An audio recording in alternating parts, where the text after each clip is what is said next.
अस्सलामुअलैकुम viewers, welcome to हाले Noor's world. आज मैं अपने किचन में तुरई की सब्ज़ी बना रही हूँ। आज के बाद ये आपको बिल्कुल भी बोरिंग सब्ज़ी नहीं लगेगी। बस कुछ सिंपल से मसाले और थोड़ा सा ट्विस्ट और तुरई की सब्ज़ी बन जाएगी बहुत ही सुपर टेस्टी। हेल्दी भी है, टेस्टी भी है, डाइट वालों के लिए भी परफेक्ट होती है, मिनटों में बन के तैयार हो जाती है। और एक बार बना ली ना तो हर हफ्ते आपके लिस्ट में ये रेसिपी शामिल हो जाएगी। तो आइए देखते हैं कि हम इसे कैसे बना रहे हैं। इसे बनाने के लिए हम सबसे पहले लेंगे कुकिंग ऑयल। आधा कप के करीब कुकिंग ऑयल को हल्का गर्म होने दिया।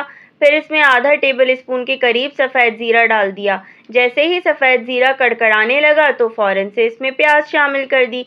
तकरीबन 3 बड़े साइज़ की प्याज यहाँ पर मैंने बिल्कुल बारीक बारीक काट कर शामिल की हैं। अब हमें इन प्याज़ों को करना है फ्राई।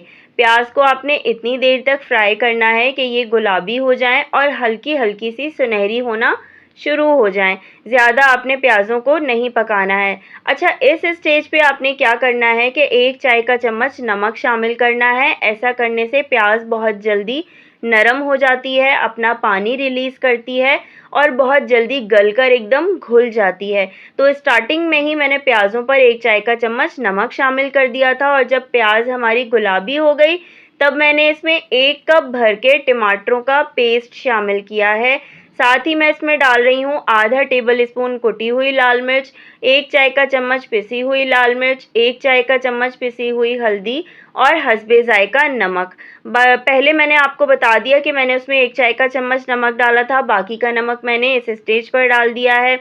अब इस मसाले को अच्छे तरीके से चम्मच चलाने के बाद मैं ढक्कन लगाकर पकने के लिए छोड़ दूंगी, तकरीबन 10 से 15 मिनट के लिए, ताकि प्याज और टमाटर का मसाला अच्छे से पककर तैयार हो जाए।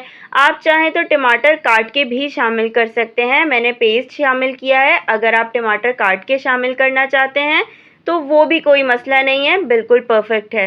15 मिनट मसाले को अच्छे से पकाने के बाद जब प्याज टमाटर अच्छे से घुल जाए तब आप इसमें शामिल करें तुरई।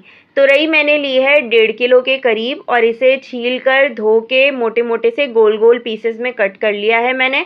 आप चाहें तो अपने अंदाजे से, अपनी पसंद से जिस तरह भी इन्हें कट करना चाहें कट कर सकते हैं। मैंने गोल गोल पीसेस कट किए हैं और थोड़े से मोटे मोटे से पीसेस कट किए हैं।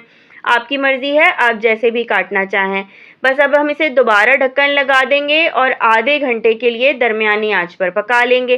पानी डालने की बिल्कुल कोई ज़रूरत नहीं होती है। सब्ज़ी बहुत सारा पानी खुद ब खुद रिलीज़ करती है और अपने ही पानी में गल के पक के बिल्कुल तैयार हो जाती है। तो पानी बिल्कुल भी ऐड नहीं कीजिएगा। अगर आप पानी ऐड करेंगे तो आपकी डिश का जायका बिल्कुल ख़राब हो जाएगा। अपने ही पानी में सब्ज़ी गल चुकी है, अच्छे से पक चुकी है। इस स्टेज पर मैं इसमें शामिल कर रही हूँ 5 से 7 हरी मिर्चें और थोड़ा सा हरा धनिया। तेज़ आंच पर चंद मिनट इसकी भुनाई करें। जब आपको लगे कि तेल अलहदा हो गया है तो बस चूल्हा बंद कर दें। मैं बहुत ज़्यादा इसको बिल्कुल ड्राई नहीं कर रही हूँ, चूँकि मैं इन्हें चावलों के साथ खाने के लिए भी बना रही हूँ और वैसे तो ये रोटी के साथ भी अच्छी लगती है। बच्चे हमारे घर में इसे चावलों के साथ खाना पसंद करते हैं। तो आपकी मर्ज़ी है, आप अगर इसे बिल्कुल ड्राई करना चाहते हैं तो ड्राई कर लें, नहीं तो ऐसे ही हल्का ढीला ढीला सा रखें। तो ये मसाले वाली जो तुरई होती है ना, बहुत जायकेदार लगती है। तुरई आपको पता है इसमें कैलोरीज़ कितनी कम होती हैं। ये वेट लॉस के लिए बहुत अच्छी होती है, बहुत इजीली डाइजेस्ट हो जाती है। इसमें विटामिन्स और मिनरल्स होते हैं, विटामिन सी और आयरन भी होता है। इम्यूनिटी अच्छी करती है और आपकी स्किन के लिए भी अच्छी होती है।